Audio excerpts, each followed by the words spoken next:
very tired. You don't want to drop your bike in the dunes when you're tired. That's stupid. Now I have to pick it up. There was chaos in the dunes, especially for the struggling bikers and trying to avoid some cars.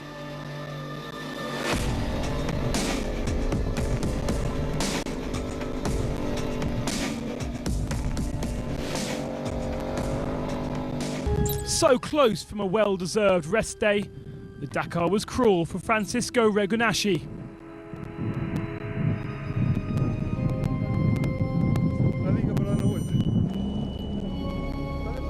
With less than a kilometre to go before the end of the special, the 72-year-old veteran of the car class ended up on his roof.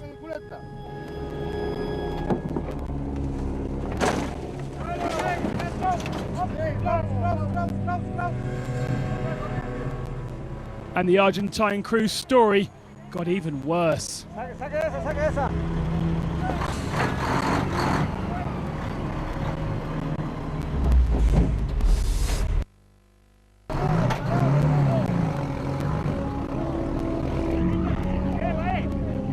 Lo filmaste lo que hizo ese puta. ¿Qué ha pasado ahí?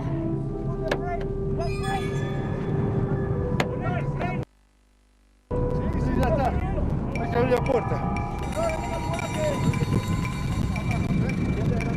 Detrás de vos, seguí.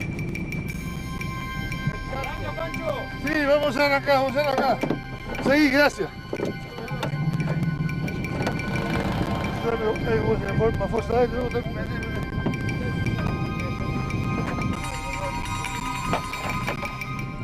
The clock was ticking. We just needed a few hundred meters left to cover.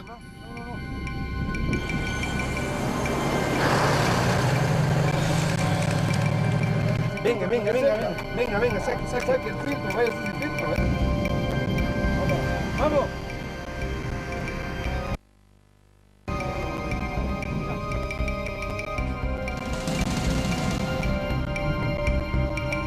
Papa Charlie, Alpha 3. And eventually they made exhausted to the finishing line. Vamos bien, 1 minute. Tengo hijos pequeños. I have small children. One 1-year-old, 1 7, 1 9, and 1 5. This crash could have been terrible for them. I finished the stage for them.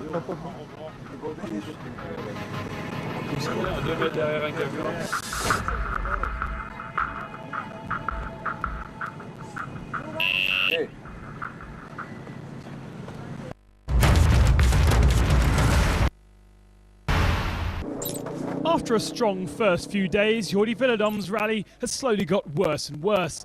And at the top of the mountain, his bike couldn't cope with the altitude. Eventually, the team got it going 12. And by that point, it was snowing and very cold. Organisers decided to forfeit the stage for him and allow him to go directly to the bivouac. Villadóm continues. For Joe Adoua in the Doroy truck, there will be no continuing.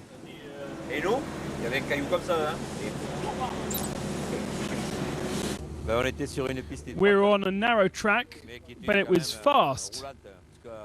There was a hole on the right, and we couldn't see it. And inside the hole was a stone that snatched the at about 100 kilometers an hour. We couldn't really understand what was going on, what was happening. We were just tossed around. And as you can see, the Iveco was totally destroyed. Australian Bruce Garland was going along quite calmly, quite happily, until this.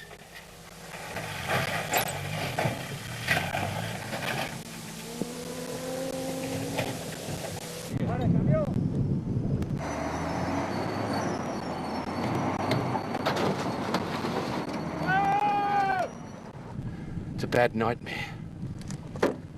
I don't know, the steering wheel just come loose. I lost my steering. I think we're going to be all right.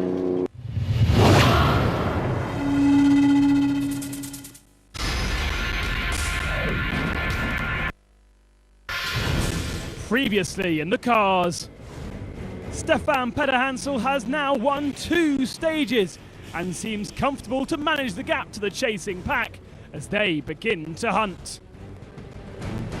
We're only on the overall lead because Nasser's made navigational errors. We're not going to add any extra pressure on us because he's closer overall. Indeed, reliability has not been a problem for Nasser Al-Attiyah, and with the pace of the buggy in a straight line, he should be in the lead. It's very much Qatar versus France. It will be a lot of pressure now for the Mini and for Pederhansel. For Spain, well, they're out. Nani Roma burying his hopes in the Chilean sands. 45 minutes spent digging out his Mini. And Carlos Sainz finally called it a day. But what will day 2 in Argentina bring? One final special before a well-deserved rest day and a good opportunity to gain some time and positions in the overall, especially for Nasser Al-Attiyah. Will Pederhansel be the mouse today?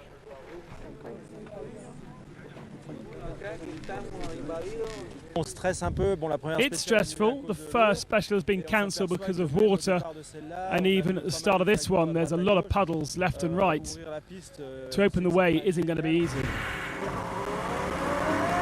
Winner of his first special on the Dakar last year, Leo Novitsky, is more focused on consistency than glory in this edition. The Russian has finished in the top 8 of all the stages so far.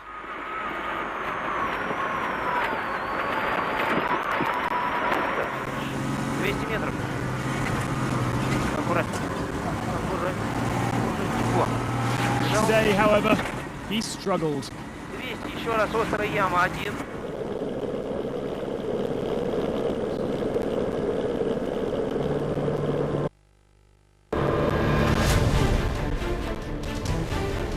Overall, and best Dutchman Eric Favors managed his best performance yesterday by capturing 7th spot of the day. However, he struggled in his Mitsubishi powered by a Ford engine.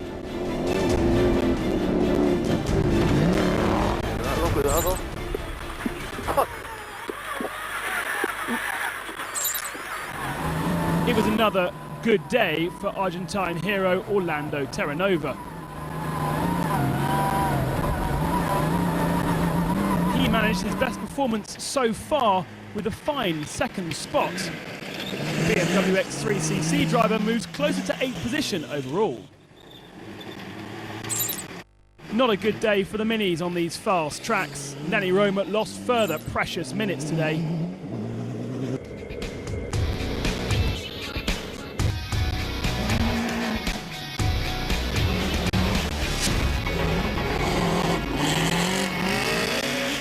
This is his 3rd win on Rally Dakar. A great day as well for the SMG team, clinching its very first success on the rally. Robbie Gordon's race against time continues. 3rd of the last 3 specials, he was in a fight again today. Best time at the halfway mark. He struggled in the last portion as the rain continued to fail, eventually finishing 3rd once again. The stage wasn't really suited to Giniel de Villiers' Toyota. The South African, however, limited the gaps to the race leaders.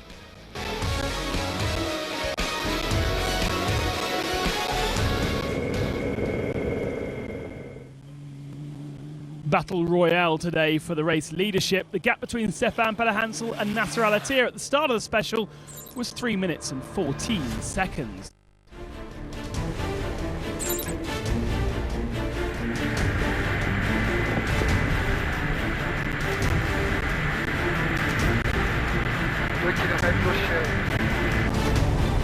Petter, however, was under pressure all day, taking off first position and experiencing all of the horrible puddles and wetness along the stage. Eventually he had to settle for fourth best time.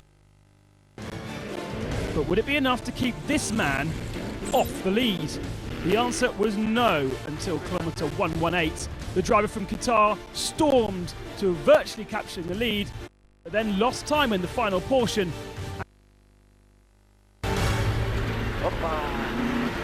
From then on, the race seemed to be neutralised due to heavy rain. The decision from the officials is due in the evening as to whether this result will stand. Shitri, Terranova, Gordon and Petter Hansel were the only four to finish as we finish this programme.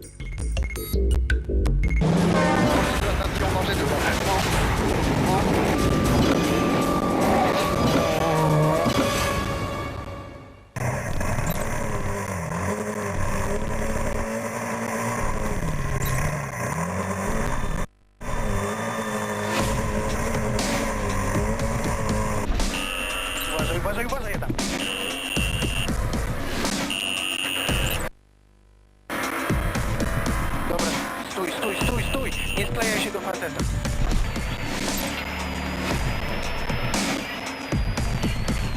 Make sentinel one time. What's up, like nothing, yeah? Gas.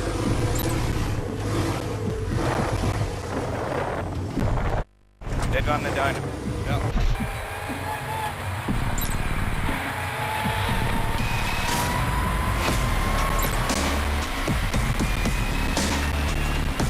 On repartira dans un boulet.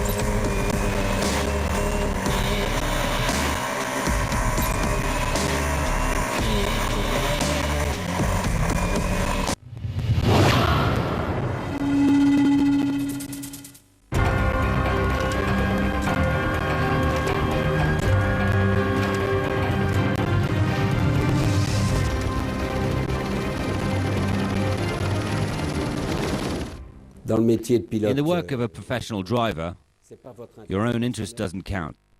What counts is the interest of the factory. In 1989, Peugeot showed up to the Dakar with two of their best drivers, 1983 Dakar winner Jackie Ickx and 87 champion Ari. After the Finns struggled during the prologue, both men were neck and neck in Africa. That year was a real challenge. Vatanen was a WRC champion, a talented driver, so we're together in a fierce battle. Jean was simply afraid that, that something bad could happen. Jean-Todt finds himself stuck with the desire to have two cars at the finish. He asked us what we thought about tossing a coin to decide the possible future winner of the rally. So I was very much against Jean's decision to flip the coin, because I knew that once you flip the coin I have at the best 50% chance to win, whereas had we continued driving I had definitely more than 50% chance to win. I thought that with my luck it wouldn't be a problem. We tossed the coin.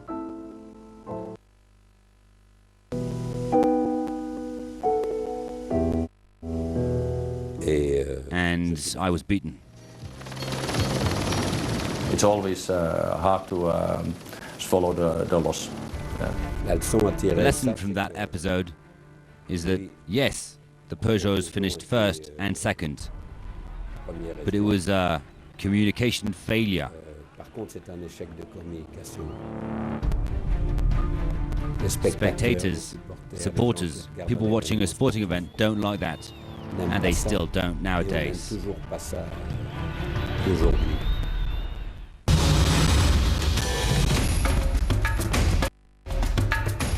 Tomorrow is the well-earned rest day for the crews in San Miguel de Tucumán.